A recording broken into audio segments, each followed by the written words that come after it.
हाँ जी, नमस्कार। स्वागत है आप सभी का एक बार फिर से आशीष क्लासेस पर। जैसा कि आपने थंबनेल देखा है, यहाँ इस क्लास में हम डिस्कस कर रहे हैं 50 अति महत्वपूर्ण जो इडियम्स एंड फ्रेजेस हैं, जो राजस्थान के किसी न किसी परीक्षा में आपसे पूछी गई हैं। और ये आप ज़रूर पढ़ के जाएं परीक्षा से पहले, क्योंकि यहाँ बहुत अधिक संभावना है कि आपसे इनमें से कोई इडियम परीक्षा में पूछ ली जाए। तो इसीलिए ये जो मैंने कंपाइल की है ईडियम्स, उनको हम ध्यान से देखेंगे और इनको याद करने का तरीका भी बता दूंगा। जब आप सेशन को एंड तक देखेंगे तो आपके याद भी हो चुकी होंगी ये, है ना। मोटा मोटी आपको एक आइडिया लग ही जाएगा सेंटेंस देखकर या प्रश्न देखकर कि चार ऑप्शंस में से कौन सा ऑप्शन आपका सही है।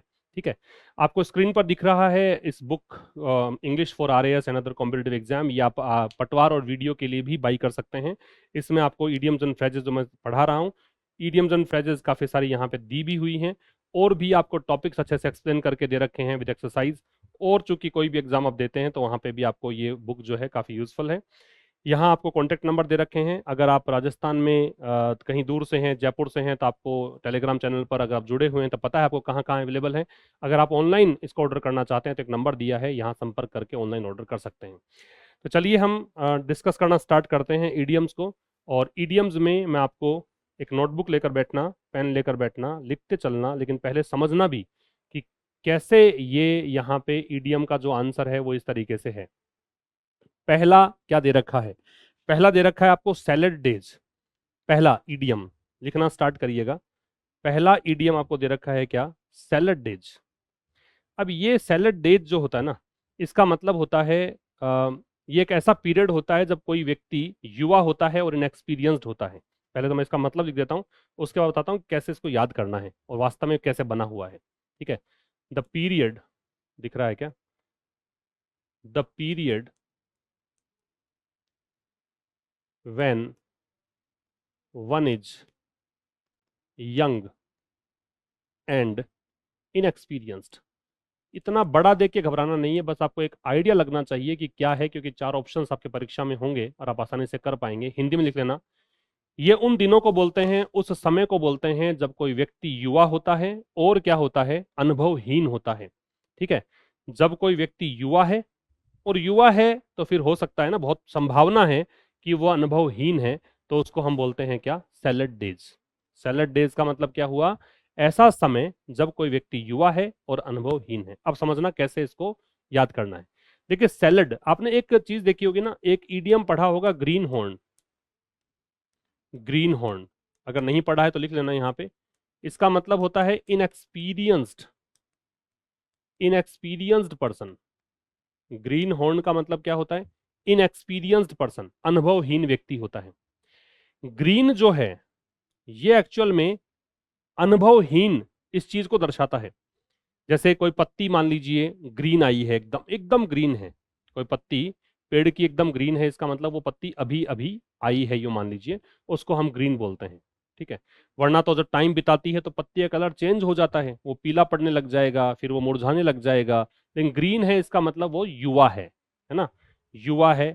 और अनुभवहीन हम इसलिए बोलते हैं कि जनरली हम लोग ऐसा एसोसिएट करते हैं, ऐसा मानते हैं कि जो वृद्ध है वही अनुभवी है। ऐसा एक जनरल एक व्यू पॉइंट है, उसकी चर्चा कर रहा हूं। तो इस तरीके से इसको समझिए। सैलेड जो है, सैलेड मतलब सलाद जो हम खाते हैं, ककड़ी खाई हमने, खीरे ककड़ी खाए, है ना। तो ये ग्रीन सैलेड जो होता है ना, उससे इसको रिलेट करिए कि ग्रीन सैलेड है, जो ग्रीन खीरा ककड़ी है उसका कलर ग्रीन होता है, ग्रीन सैलेड है। तो ये कब खा रहे हैं हम?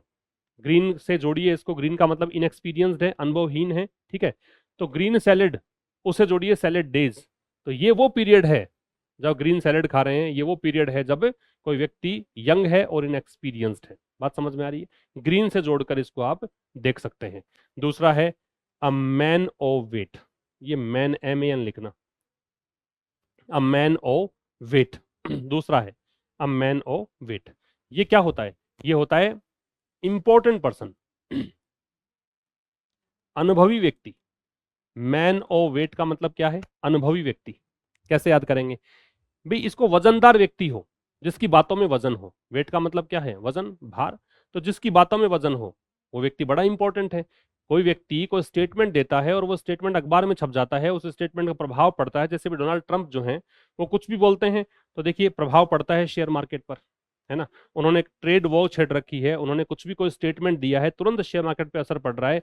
वो मतलब उसका असर और देशों पे देखने को मिलता है, क्योंकि वो व्यक्ति कैसे हैं, वजनदार हैं, वो मैन ऑफ वेट हैं। तो इस तरीके से याद कर सकते हैं। इंपॉर्टेंट पर्सन हिंदी में लिख लीजिएगा, महत्वपूर्ण व्यक्ति। मैं हिंदी में लिखवा रहा हूं इसको साथ साथ में, तो आप हिंदी में लिखते चलना। ये क्या है, इंपॉर्टेंट पर्सन मतलब महत्वपूर्ण व्यक्ति। ठीक है। अगला है मैन ऑफ स्ट्रो, इसी के साथ लिखा है ताकि आप रिलेट कर सको। मैन ऑफ स्ट्रो का मतलब होता है वीक और अनरिलायबल पर्सन। वीक और अनरिलायबल पर्सन, जो व्यक्ति कमजोर है और भरोसे के लायक नहीं है, उसको हम बोलते हैं क्या, मैन ऑफ स्ट्रो। ऐसा व्यक्ति जो कमजोर है और भरोसे के लायक नहीं है, लिख लेना, वीक और अनरिलायबल पर्सन। ऐसे व्यक्ति इंपॉर्टेंट नहीं होते। एक तो होता है वजनदार व्यक्ति, जो काफी इंपॉर्टेंट होता है। एक है ऐसा व्यक्ति जो स्ट्रो है, स्ट्रो का मतलब तिनका होता है। अब तिनका चूंकि हल्का फुल्का होता है, जैसे ही हवा आएगी तो हवा उसको उड़ा ले जाएगी, तो इस तरह से वीक। अनरिलायबल है कि आप भरोसा नहीं कर सकते इनका, क्योंकि ये इंपॉर्टेंट नहीं है इस कॉन्टेक्स्ट में, है ना। ये मैन ऑफ वेट नहीं है, ये इसका उल्टा है, जनरली ऐसे मान लो, ये इसका ऑपोजिट है। तो मैन ऑफ स्ट्रो का मतलब क्या है, ऐसा व्यक्ति जिसमें जो अनरिलायबल है, भरोसे के लायक नहीं है और वीक है। ठीक है। अगला देखिएगा क्या मतलब है, to weather the storm. Weather the storm का मतलब होता है to deal with a problem, to deal with a problem without being harmed. To deal with a problem without being harmed, बिना अपने नुकसान पहुंचाए अगर आप किसी समस्या को डील कर लेते हैं, मतलब एक प्रकार से मुसीबत से टकराना।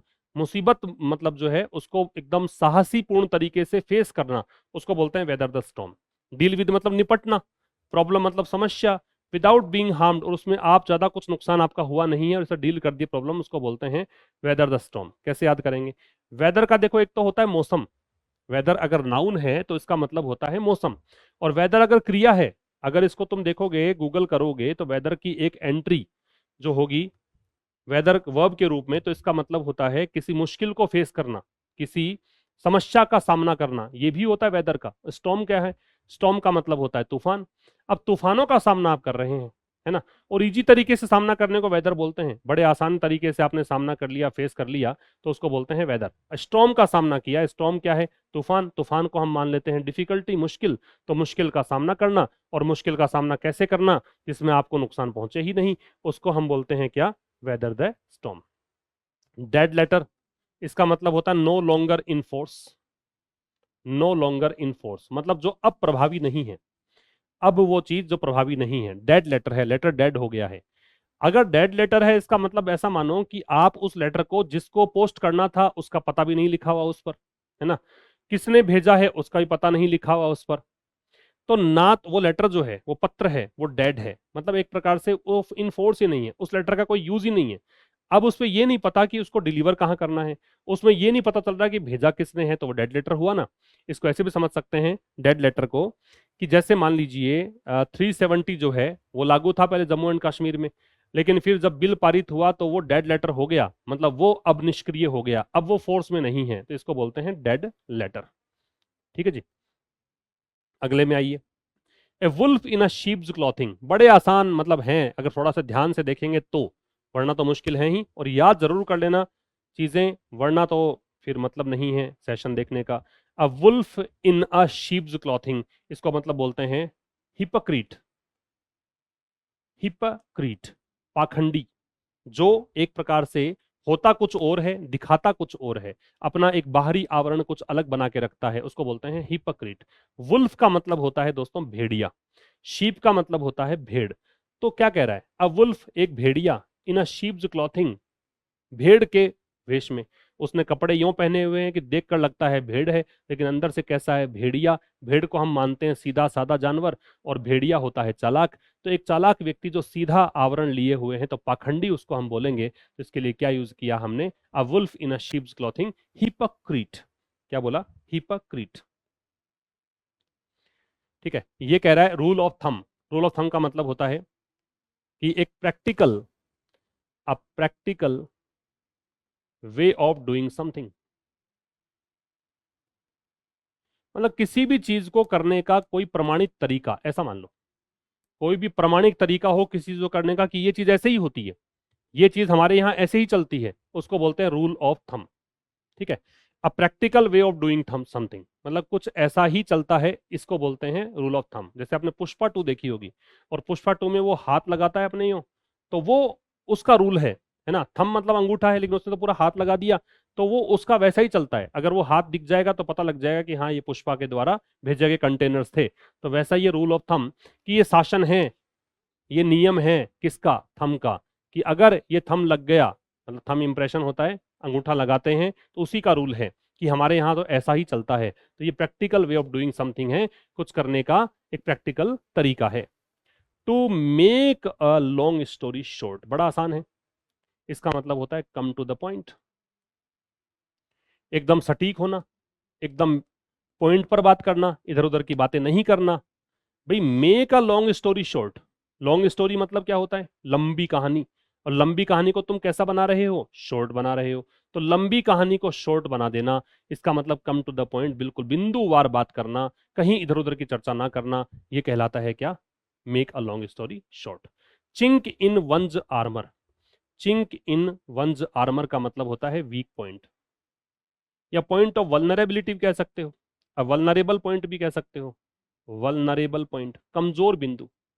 चिंक जो होता है ये होता है होल, एक प्रकार से छिद्र, छिद्र होता है, छेद होता है, उसको बोलते हैं चिंक।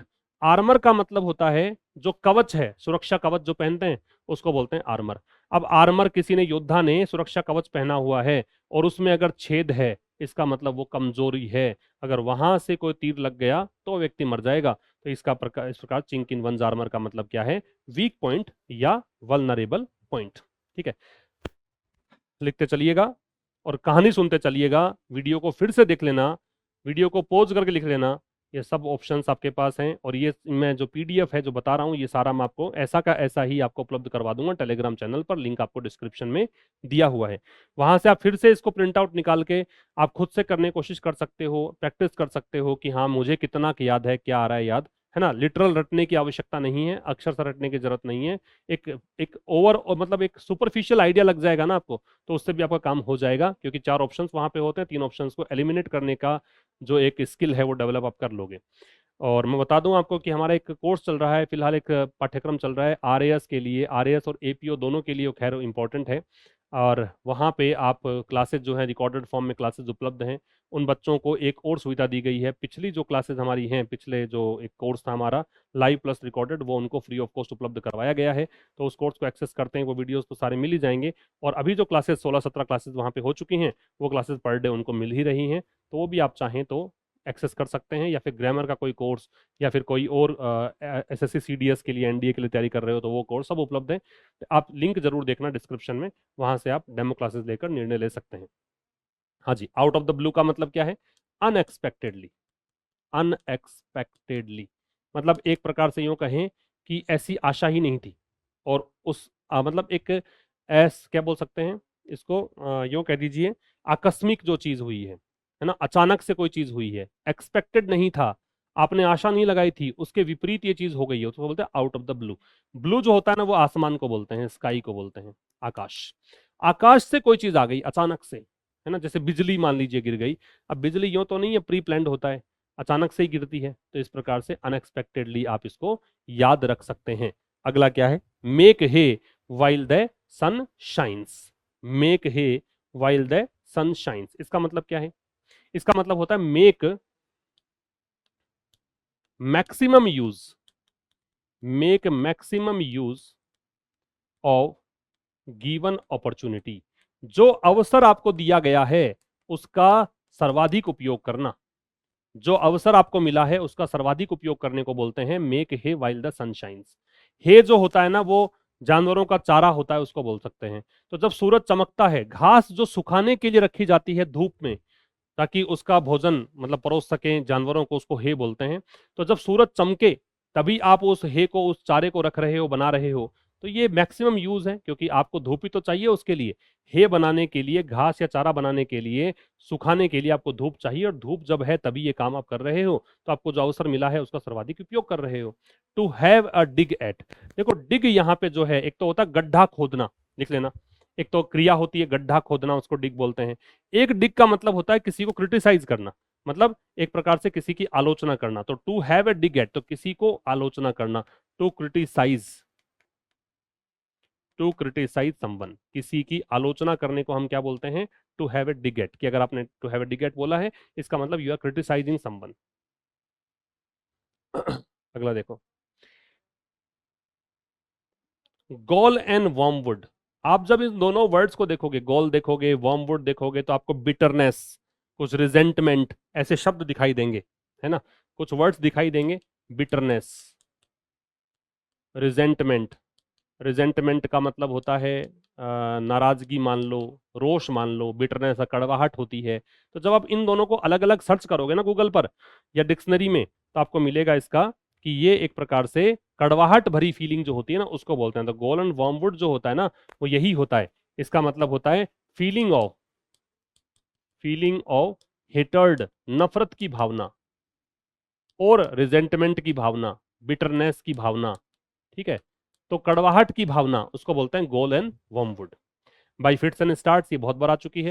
इसका मतलब होता है इरेगुलरली, अनियमित रूप से, अनियमित रूप से, irregularly, out of the, sorry, by fits and starts. देखो इसको याद कैसे करोगे, फिट्स जो होता है ना, वो एक जो यहाँ पे फिलहाल मतलब, एक तो फिट होता है कि सूट करता है आपको, ये आप पे फिट बैठता है, वो नहीं है ये वाला। ये इसका मतलब ये है, फिट्स का मतलब है कि दौरे पड़ते हैं अचानक से, बीमारी का एक अटैक होता है अचानक से, जब व्यक्ति अपने शरीर को कंट्रोल नहीं कर पाता है, उसको बोलते हैं फिट्स आना।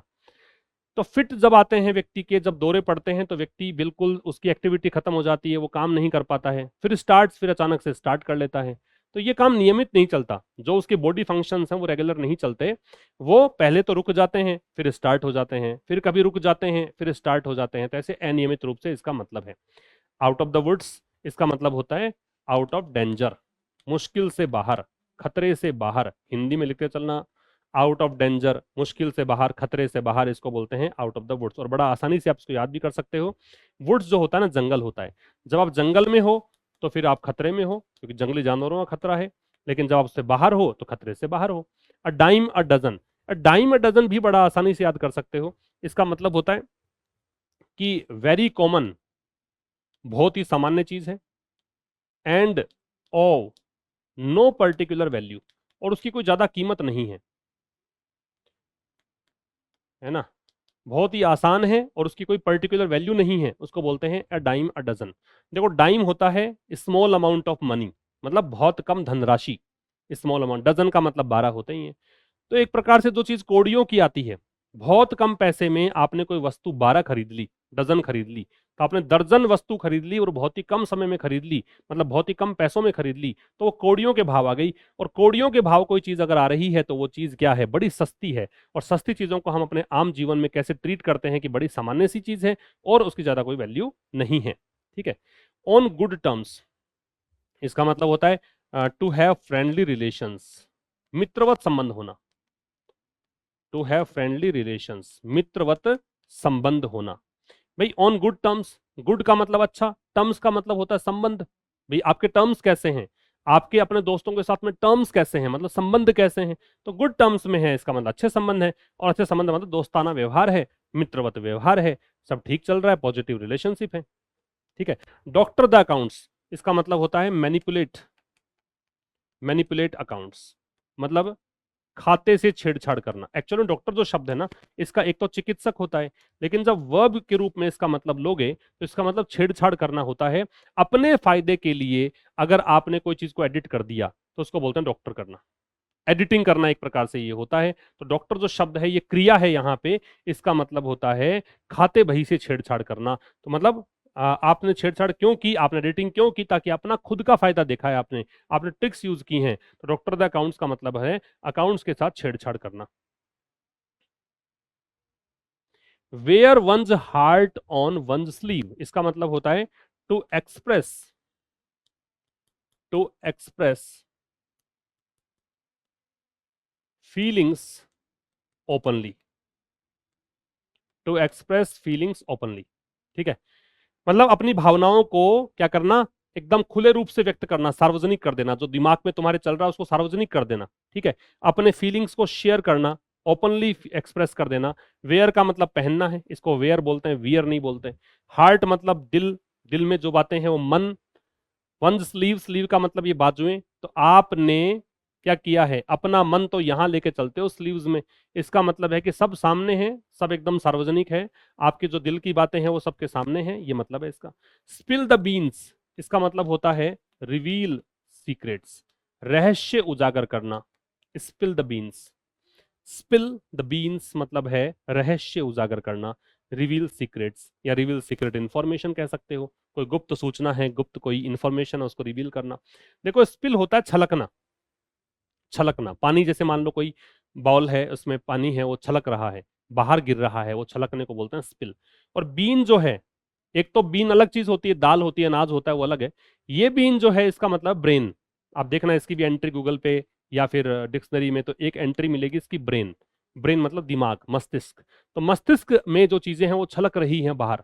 इसका मतलब दिमाग में जो आपका स्टोरेज है, जो भी आपने इंफॉर्मेशन स्टोर कर रखी है, वो छलक रही है बाहर। तो बाहर छलक रही है मतलब आप क्या कर रहे हो, उन सूचनाओं को रिवील कर रहे हो, उजागर कर रहे हो, सार्वजनिक कर रहे हो। तो स्पिन मतलब आपका जो ब्रेन है वो बाहर छलक गया, वो उसमें से इंफॉर्मेशन जो है बाहर आ गई। तब तक ब्रेन में तब तक सीक्रेट था, लेकिन जैसे ही बाहर आई तो वो रिवील कर दिया आपने। गिफ्ट ऑफ द गैब, गिफ्ट ऑफ द गैब का मतलब होता है टैलेंट फॉर स्पीकिंग। यहां पे एक बात और सीखने की है कि टैलेंट के साथ में प्रेपोजिशन फॉर लगता है, ये बात भी समझ लेना, बहुत इंपॉर्टेंट बात है। टैलेंट के साथ प्रेपोजिशन क्या लगता है, फॉर। बोलने की कला, talent for speaking, gift of the गैब। गैब का मतलब होता है, गैब का मतलब होता है बोलना, स्पीकिंग। गिफ्ट मतलब उपहार, तो बोलने की कला। गिफ्ट मतलब उपहार, ऑफ मतलब का के या की, और गैब का मतलब क्या होता है, बोलना। इसका मतलब बोलने का उपहार, बोलने का गिफ्ट आपको मिला है, तो बोलने की प्रतिभा आप में है। ठीक है। अगला है फेस द म्यूजिक, इसका मतलब होता है बेयर क्रिटिसिज्म, आलोचना झेलना। फेस द म्यूजिक, इसको ऐसे याद रखो। वैसे म्यूजिक संगीत होता है, आपने कोई संगीत बनाया, बड़ा कर्कश संगीत है, बड़ा कर्कश, और आपको अपना गाना खुद को ही सुनने को मिल जाए, आप ही को फेस करना पड़ जाए, आपको भी अच्छा नहीं लगेगा, तो आप क्या कर रहे हो, एक प्रकार से आपकी आलोचना झेल रहे हो। अगर आपने कोई गाना बनाया, कोई म्यूजिक प्रोड्यूस किया, कंपोज किया, और वो सही से नहीं बना, और आपसे कहा जाए कि तू खुद सुन के देख भाई, तो खुद इसको फेस करके देख, ये म्यूजिक तुम खुद सुन के देख, तो वो आपकी आलोचना है एक प्रकार से। तो ये है bear criticism. Dark horse, dark horse का मतलब होता है अनएक्सपेक्टेड विनर, छुपा रुस्तम, छुपा रुस्तम, अनएक्सपेक्टेड विनर।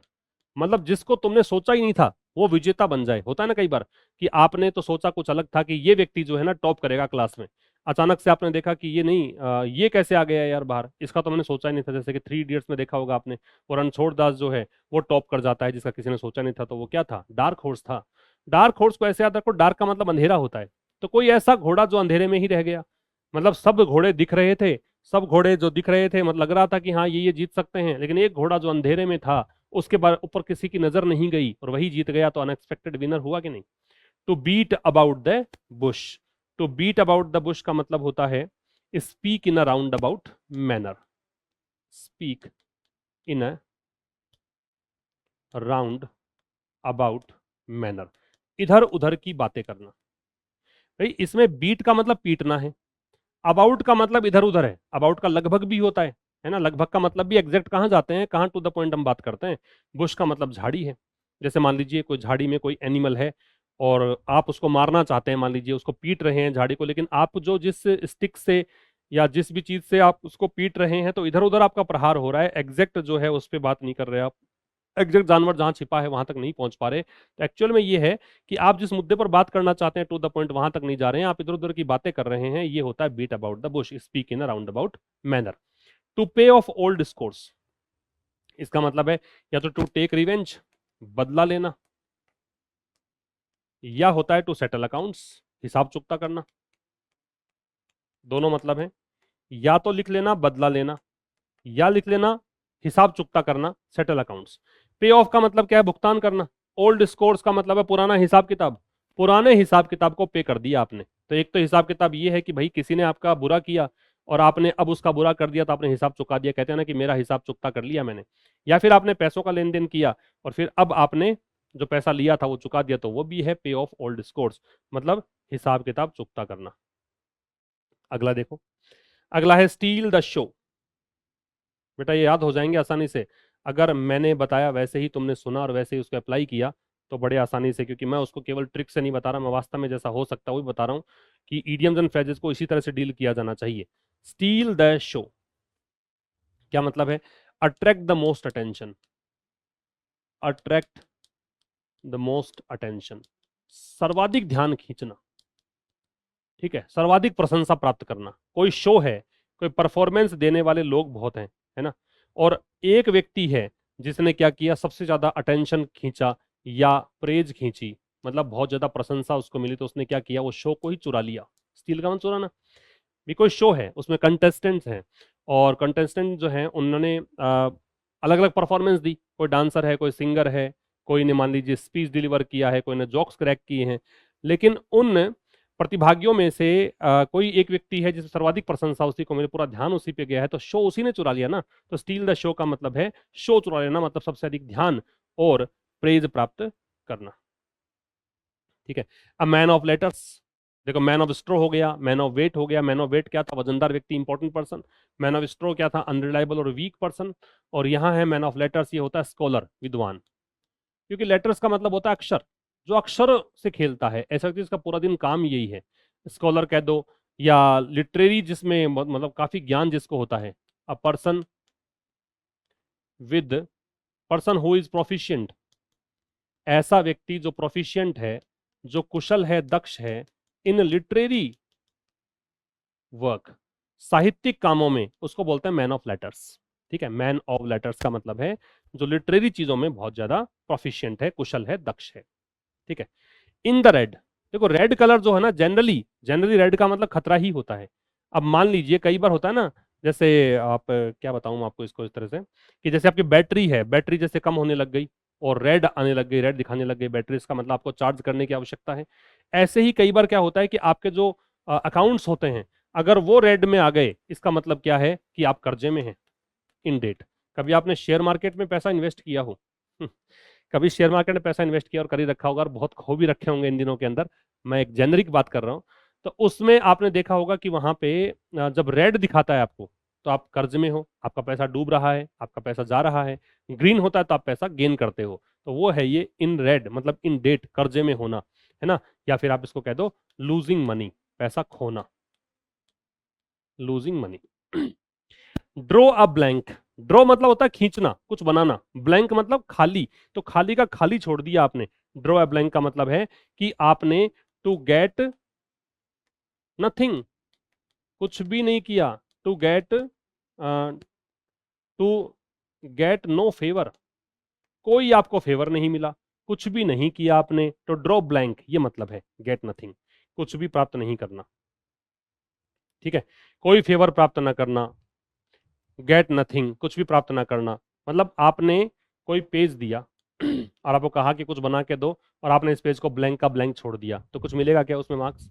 टेस्ट है, टेस्ट में मान लो पेज को ब्लैंक छोड़ दिया, तो कुछ मिलेगा क्या? आप कुछ प्राप्त नहीं करोगे। कुछ प्राप्त नहीं करोगे तो कोई फेवर भी नहीं मिलेगा आपको, भाई छोड़ा ही तुमने, तुम कहोगे कुछ तो नंबर दो, तुम्हें पूछेगा कि भाई कुछ लिखते तो नंबर मिलते हैं ना, तुमने कुछ लिखा ही नहीं तो नंबर कहाँ से मिलेंगे? तो ये है, कोई फेवर भी नहीं मिलेगा। क्रॉस वर्ड्स, क्रॉस वर्ड्स का मतलब होता है एनमिटी होना, दुश्मनी। भी तलवारें क्रॉस कब होती हैं? तलवारें क्रॉस तब होती है ना जब आप डिसअग्री हैं कोई चीज से। जब आप दो व्यक्ति और डिसअग्री हो तो तलवारें खिंच जाती हैं, तलवारें क्रॉस हो जाती हैं। तो डिसअग्रीड, हैविंग एनिमिटी भी हो सकता है, डिसअग्रीड भी हो सकता है, असहमत हो, दुश्मनी है, उसको बोलते हैं क्रॉस स्वर्ड्स, ठीक है। At one's fingers, at one's fingertips, तो रेडिली अवेलेबल, रेडिली अवेलेबल आसानी से जो उपलब्ध है, या एक्सेसिबल जिस तक आसानी से तुम पहुंच सकते हो। और जनरली ये बात किसकी करते हैं हम? इंफॉर्मेशन की बात करते हैं। इसको ऐसे लिख लो, स्पेशली इंफॉर्मेशन, अगर कोई सूचना, स्पेशली इंफॉर्मेशन, अगर कोई सूचना जो है वो आसानी से उपलब्ध है, तो उसको हम बोलते हैं क्या? At one's fingertips. Fingertips का मतलब ये वाले, ऐसे फिंगर टिप्स पे, अगर हर चीज आपको कुछ भी पूछा, आप फिंगर टिप्स पे रखते हो, आपको नॉलेज जो है उस चीज का तुरंत अवेलेबल है ना, आपको सोचना ही नहीं पड़ रहा, तो वो क्या है? At one's fingertips. Achilles heel का मतलब होता है वीक पॉइंट, कमजोर बिंदु। वो था ना चिंक इन द आर्मर, ठीक वैसा ही है एक्लीज हील। एक्लीज नाम का एक योद्धा हुआ करता था, और उसकी हील जो है, एड़ी जो है, बाकी तो उसने क्या है, एक नदी में स्नान किया था जिसके कारण पूरा शरीर जो प्रोटेक्टेड था, कहीं पर भी कोई प्रहार करे तो मरता नहीं वो, है ना, एकदम सुरक्षित था वो, उसकी बॉडी पूरी जो प्रोटेक्टेड थी। लेकिन हील, एक एड़ी जो थी, वही एकमात्र ऐसी जगह जो कि पानी में, चूंकि जब उसने पानी में डुबकी लगाई थी, या फिर यूं कहें कि उसने पानी में भीगी नहीं थी, यूं कह दीजिए सूखी रह गई थी, एक बस एक कहानी है। तो उस समय ये हील जो है, ये एड़ी जो है, वही एकमात्र एक ऐसे जगह थी जहां पे प्रहार करके उसको मारा जा सकता था, इसलिए वो उसका क्या था, वीक पॉइंट था। तो ये हो गया कमजोर बिंदु। टू स्मेल अ रैट, इसका मतलब होता है to suspect something, to suspect something, किसी चीज का संदेह करना।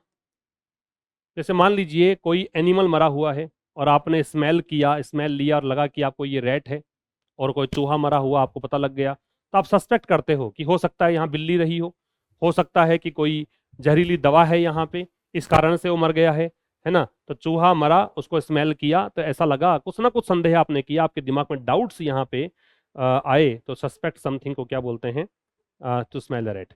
ब्रेक द आइस का मतलब होता है स्टार्ट कॉन्वर्सेशन, बातचीत शुरू करना। एक प्रकार से ऐसे माहौल में जब सब अजनबी हैं, कोई बोल नहीं रहा है, शुरुआत नहीं कर रहा है, और फिर आपने कुछ बोल दिया कि चीज़ों को फिर से आप प्लीजेंट कर दो। और जैसे मान लीजिए कोई पार्टी है और पार्टी में कोई नहीं बोल रहा है, सबने अपने खाना वाना खा रहे हैं, नाश्ता ले रहे हैं, रिफ्रेशमेंट ले रहे हैं, कोई आपस में बात नहीं कर रहा, सब चुपचाप से ऐसे खड़े हुए हैं, और अचानक से कोई व्यक्ति आता है, बातचीत शुरू करता है, तो उसने क्या किया, ब्रेक द आइस।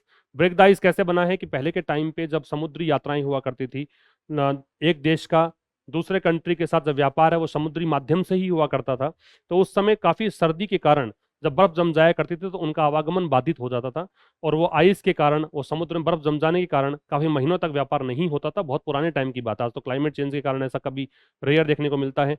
तो उस समय जब बर्फ जम जाती थी और व्यापार नहीं हो रहा था, तो इस समय ऐसे जो शिप हैं या बोट हैं, ऐसी बनाए गए एकदम यो नुकीले, कि जैसे ही वो हिट करते थे बर्फ को, जैसे ही वो बर्फ के टकराते तो बर्फ टूट जाया करती थी और उनका आवागमन जो है वो शुरू हो जाता था। तो उसको बोलते हैं कि उनकी बातचीत शुरू होती थी देशों की, फिर से वो ट्रेड कर पाते थे। तो ये है स्टार्ट कॉन्वर्सेशन के पीछे की कहानी।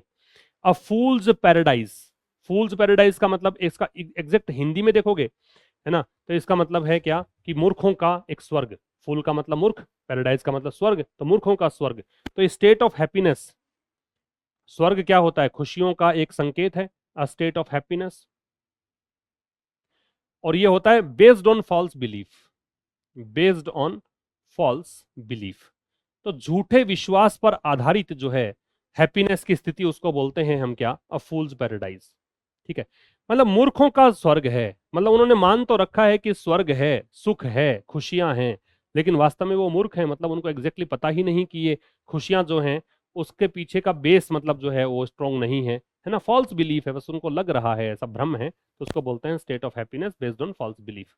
अ वाइल्ड गूस चेज, तो इसका मतलब एक प्रकार से ये फ्यूटाइल, एक कह सकते हो कि परशुट होता है, फ्यूटाइल परशुट, फ्यूटाइल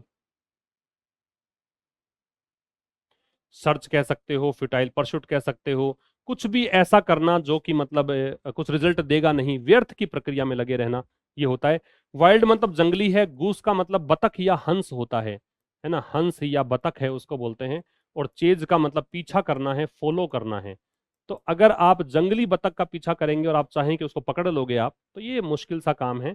तो ये व्यर्थ का सर्च है आपकी, परशुट जो है आपका, जो भी आप कर रहे हो काम, वो व्यर्थ ही कर रहे हो, उससे कुछ रिजल्ट हासिल होने वाला नहीं है। ठीक है, इन अ जिफी, जिफी का मतलब मोमेंट होता है, जिफी का मतलब होता है पल। तो in a very short time, बहुत ही कम समय में, in a very short time, बहुत ही कम समय को क्या बोलते हैं, in a jiffy. There is no smoke without fire, बड़ा आसान है।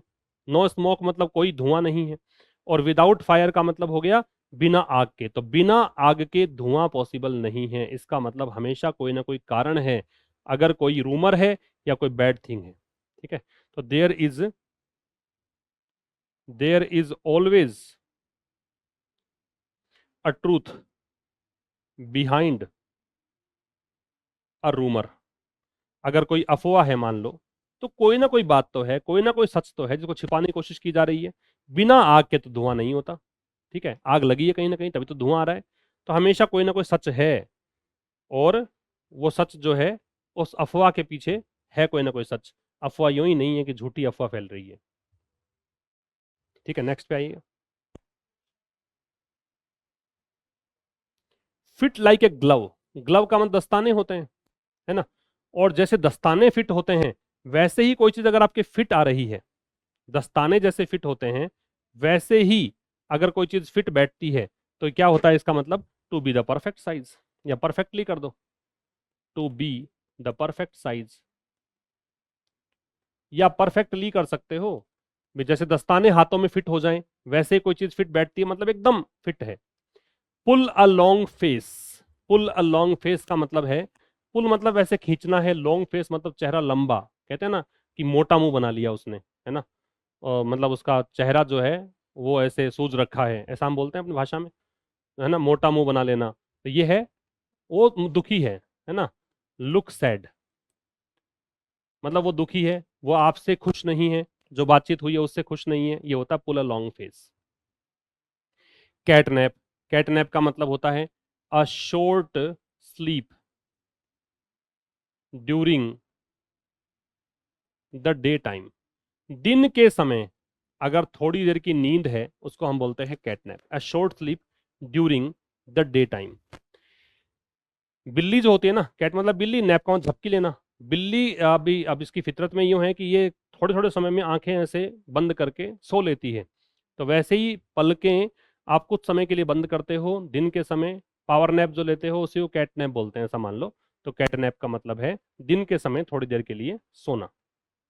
बैगर डिस्क्रिप्शन, तो ये होता है इम्पॉसिबल टू डिस्क्राइब, जिसका वर्णन करना मुश्किल हो उसको बोलते हैं बैगर डिस्क्रिप्शन। ऐसा समझ लो, बैगर मतलब भिखारी है, भिखारी जो व्यक्ति का कुछ होता नहीं है, कोई संसाधन नहीं है, उसको बोलते हैं भिखारी।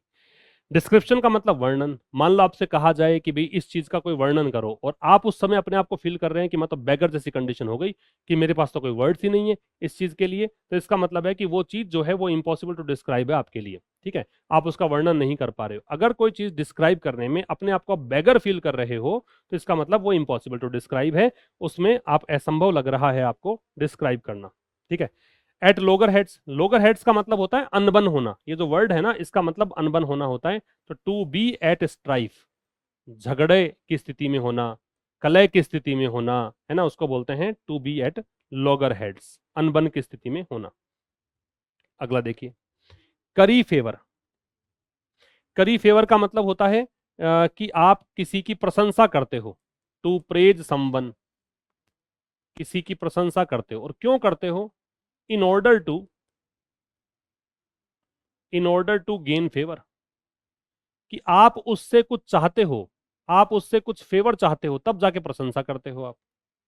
तो उसको बोलते हैं हम क्या? करी फेवर। कि आप किसी की प्रशंसा करते हो ताकि आप उसका फेवर चाहते हो, है ना। आपने लिए कुछ ना कुछ सोच रखा है ऐसे कि मैं प्रशंसा करूंगा मेरा काम बन जाएगा, उसको बोलते हैं करी फेवर। करी का मतलब वैसे कड़ी होता है, कड़ी, है ना। तो ऐसा मान लो कि आपने फेवर चाहने के लिए अपने बॉस के लिए, जैसे बॉस आपके घर पे आए और उनको कड़ी बहुत पसंद है खाने में, और आपने उनकी प्रशंसा कर दी, मतलब उनकी कड़ी बना दी आपने उसके लिए ही, ताकि आपका वो फेवर कर दें। आप जो चाहते हो, प्रमोशन चाहते हो या सैलरी में इंक्रीमेंट चाहते हो, वो लग जाए, ऐसे याद कर सकते हैं करी फेवर। ठीक है। वैसे करी जो होता है ना, मतलब अगर वर्ब के रूप में हो तो इसका मतलब होता है प्रशंसा करना। करी अगर वर्ब है तो ये प्रशंसा करना। प्रशंसा किस लिए? फेवर पाने के लिए। फील अंडर द वेदर, इसका मतलब होता है फील इल, मतलब बीमार महसूस करना। ये आप कहते हो ना मौसम की चपेट में आ जाना। फील मतलब महसूस करना, अंडर द वेदर मतलब मौसम की चपेट में आ गया। मौसम की चपेट में आने का मतलब बीमार पड़ जाना, है ना। एट वंस विड्स एंड, तो इसका मतलब होता है इन कंफ्यूजन, भ्रम की स्थिति में होना। एट वंस विड्स एंड का मतलब होता है इन कंफ्यूजन, भ्रम की स्थिति में होना। विड का मतलब होता है बुद्धि, बुद्धि का अंत जो होता है भ्रम, भी बुद्धि को हम बोलते हैं मति, और मति का ऑपोजिट होता है क्या? भ्रम। ये इसका एंटोनिम है। तो मति का उल्टा भ्रम है। तो अगर आपके विट का एंड आ गया, बुद्धि का अंत हो गया, तो आप कैसे होंगे? भ्रम की स्थिति में होंगे, कंफ्यूजन की स्थिति में होंगे। रेड लेटर डे का मतलब होता है इंपॉर्टेंट डे, या डे ऑफ सेलिब्रेशन, या हैप्पी डेज, है ना, खुश दिन, मतलब या कह सकते हैं महत्वपूर्ण दिन, उसको बोलते हैं रेड लेटर डे।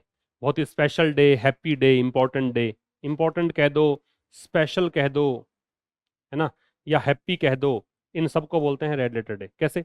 देखो, एक पहले ट्रेडिशन ऐसा हुआ करता था कि जब भी आपको कैलेंडर में कुछ ऐसे जो डेज हैं जो इंपॉर्टेंट है, मान लो कोई छुट्टी वाला दिन है, या फिर मान लो कोई त्योहार वाला दिन है, फेस्टिवल वाले दिन है, उसको अलग से दिखाते हैं कैलेंडर में। आपने देखा वो पंचांग जो आता है उसमें अलग से दिखाते हैं कैलेंडर में कि हाँ ये छुट्टियां रहेगी इस महीने में, और छुट्टियों का कारण ये है, ये फेस्टिवल पड़ेगा, ये जयंती पड़ेगी, ये सब, है ना।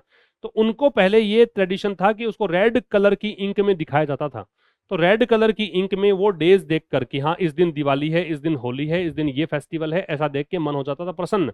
बहुत इंपॉर्टेंट डे होता था वो, तो इसलिए इसको बोलते हैं क्या? Red letter day. Leave in the lurch. देखो, लर्च होता है जर्क, झटके लगना। जैसे मान लो कोई ट्रक चलता है, तो ट्रक चलता है जब उबड़ खाबड़ रोड पर, बम्पी रोड्स पर, तो झटके लगते हैं, आगे पीछे होता है ड्राइवर यूं, है ना। तो ऊंट पर चलते हैं, ऊंट गाड़े पे चलते हैं, तब भी ऐसा ही होता है, कैमल कार्ट पे भी देखे झटके लगते हैं। तो जब झटके लगने की स्थिति है, तो झटके व्यक्ति को जीवन में तब लगते हैं जब वो डिफिकल्टीज में होता है, फाइनेंशियल हो सकता है कि डेट में हो वो। तो ऐसे कंडीशन में आपने अगर किसी का साथ छोड़ दिया, तो इसका मतलब आपने क्या कर दिया? आपने उसको सपोर्ट की जब आवश्यकता थी, डिफिकल्ट, तब उसको साथ छोड़ दिया। तो leave in difficulty, leave in difficulty, मुश्किल की स्थिति में आपने किसी का साथ छोड़ दिया, ये मतलब है। एंड इन स्मोक, इसका मतलब होता है कम टू नथिंग, मतलब अंत हुआ, और अंत होकर क्या बन गया? धुआं रह गया, कुछ नहीं रहा। मान कागज जलाया, कागज जलाने के बाद कुछ नहीं बचा, केवल धुआं बची, तो वो कुछ भी नहीं बचा आपके पास, तो कम टू नथिंग। और एक अगला है नो लव लॉस्ट। इसको ऐसे पढ़ो, नो लव, बस ये रहने दो, या इसको ऐसे पढ़ो, लव लॉस्ट, या तो पढ़ो नो लव, मतलब प्रेम नहीं होना, है ना। ये कब कहते हैं? जब लोग एक दूसरे को नापसंद करते हैं। तो used to say that people, used to say when people dislike one another. जब लोग एक दूसरे को नापसंद करते हैं तो हम बोलते हैं नो लव लॉस्ट। तो या तो इनके बीच में लव नहीं है, या उनके बीच में लव था वो खो चुका है, दोनों तरीके से देख लो। या तो बोलना है लव लॉस्ट हो गया उनके बीच में, या उनके बीच में प्रेम नहीं है। उम्मीद करता हूं सब समझ में आ गया होगा, रटने की आवश्यकता नहीं पड़ेगी, एक बार फिर से रिवाइज कर लोगे तो चीजें सारी क्लियर हो जाएंगी, और एग्जाम में इनमें से आ गया तो गलत नहीं होगा। और ये 50 ईडियम्स बड़ी इंपॉर्टेंट है, पिछले सालों में राजस्थान की परीक्षा में पूछी गई ईडियम्स हैं, इसलिए मैंने ये सेशन लिया है। आप इस सेशन को शेयर भी मैक्सिमम करें अपने दोस्तों के साथ में। See you in the next video. ठीक है, टिल देन नमस्कार, थैंक यू वेरी मच।